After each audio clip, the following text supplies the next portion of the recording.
Hello sa inyong lahat mga ka-idol at welcome sa ating YouTube channel, ang Joms Potato YouTube channel. Yan, siguraduhin natin kung saan talaga ang putol nito mga ka-idol. Tusukin lang natin yung ating pinaka wire ito mga ka-idol. Yan, pakita natin, yan ito, tusukin lang natin. Mayroong reading mga ka-idol. Mayroon pala. O yun. Mayroon palang reading mga ka-idol. So, good po ang kanyang pinaka plug mga ka-idol. Good po ito. Dahil ito sa kanyang isang saksakan ay good po. O yun.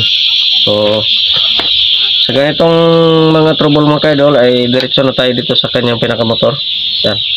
So, buksan natin kung ano ang sira niya mga ka-idol. At dito mga ka-idol, meron itong puska dito sa gilid. Yan, tanggal na. Nalagay natin dito. At hugutin natin to. Okay, hugot na mga ka-idol. Nahugot na natin. At dito naman, buksan naman natin dito. Tingnan natin kung sunog na ang kanyang pinaka winding nito mga ka-idol, ay wala na tayong magawa, pa tapon na ito. Kapag hindi pa sunog ay pwede pa rin nating maayos to.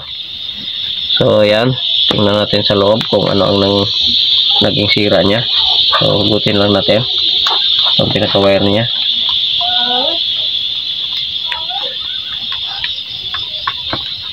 So, tingnan natin sa loob kung ano ang naging sira niya mga ka-idol.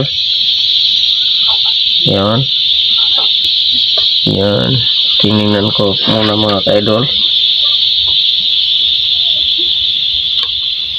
Okay. Yun pala mga ka-idol. So, nakita na natin yung kanyang problema mga ka-idol. Naputol talaga mga ka-idol. Oh. So,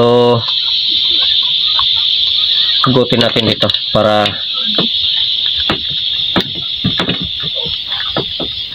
yan, hugutin natin dito para makapag-trouble tayo ng maayos pag maluwag na itong kanyang wire. So hugutin lang. Yan, hugot. Sikip mga kaidol. Ayan, pwede na to. So ayan, trouble natin. So dito ay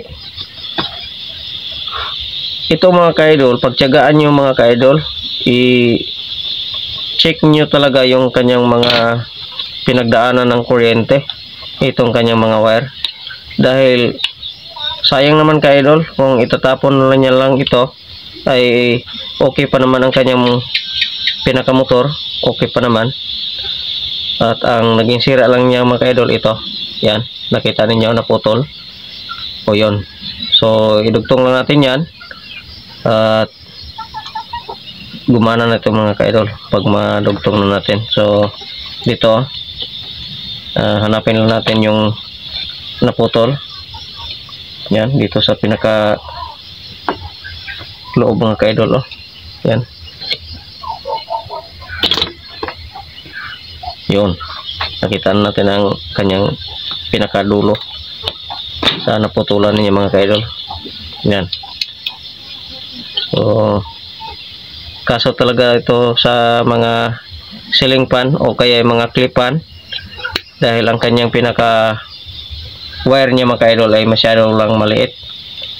So yan ang problema pag uminit o masyado sa katagalan ng ating paggamit ay iinit yung kanyang winding at yan ang mag-cause na maputol siya mga ka-idol. So yan. Yun. So babaan natin mga ka-idol para makita ninyo.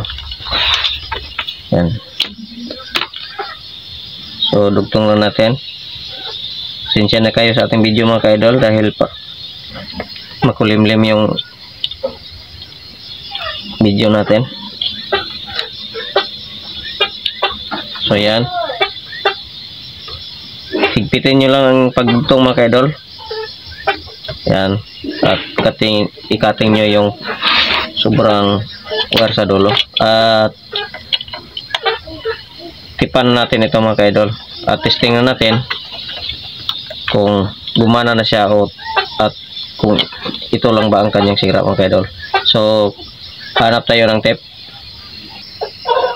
At ito na mga ka-idol. So yan. So tipan na natin. So ising-isi lang to. Pero pag hindi mo alam ito mga ka-idol, ang inyong mga klipan ay sayang. Masasayang yan dahil akala natin wala nang pag-asa, itatapon natin.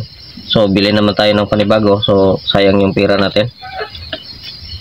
Maayos pa naman to. So mabuti nakita nyo ang tapusan nyo ang video ito. At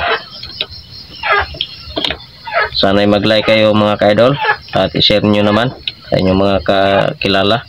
Kahit hindi technician, marunong nito. Yan. At paki-subscribe na lang sa ating YouTube channel mga ka-idol. Jums Potato YouTube channel. So ayan, tapos na. So iayos ko muna ito mga ka-idol. Simbol ko muna dito. Yan. So yan, okay na siguro to. Hindi na yan so takpan natin. Umayan natin i-assemble ito mga ka-idol. Testiran muna natin kung gumana na siya mga ka-idol. So ito, set lang natin dito sa buzzer. Yan, kita niyo. So buzzer mode. Yan. So tester natin dito, kabilaan lang. Yan. O, kita nyo mga ka-idol, gumana na yung tester natin. Mayroon ng reading. Off natin. Ayun. Pindutin natin dito. On natin. Ayan. So goods na goods muna po itong ating clipan. So yan lang mga ka-idol, ising-isi lang. Magagamit na ito muli sa ating customer mga ka-idol. Yan. So assemble natin. At maraming salamat sa inyong panonood mga ka-idol. At sana huwag kayong magsawang suporta sa ating YouTube channel. At sana ipindutin nyo ang bell button para ma-update po kayo sa marami pang video na i-upload ko. So marami kayong matutunan dito mga ka-idol. Kahit ising-isi lang ay malaking tulong na po ito sa ating mga pang-araw-araw na pangkabuhayan. So hindi na tayo bibili ng clipan dahil maayos ninyo ang mga clipan ninyo pag nakita niyo ang video na ito. So ayan, hugutin lang natin dahil naka-usli pa yung wire natin. So hugutin lang natin dito. Yan, hugot. Yun. So takpan natin. O yun. Okay, testing natin mga ka-idol. Saksak natin. Yun. So gumana na. Yan, kitang-kita nyo. Ising-isi lang. So maraming salamat sa inyong panonood mga ka-idol. At God bless sa ating lahat. Mabuhay po tayo. Bye-bye.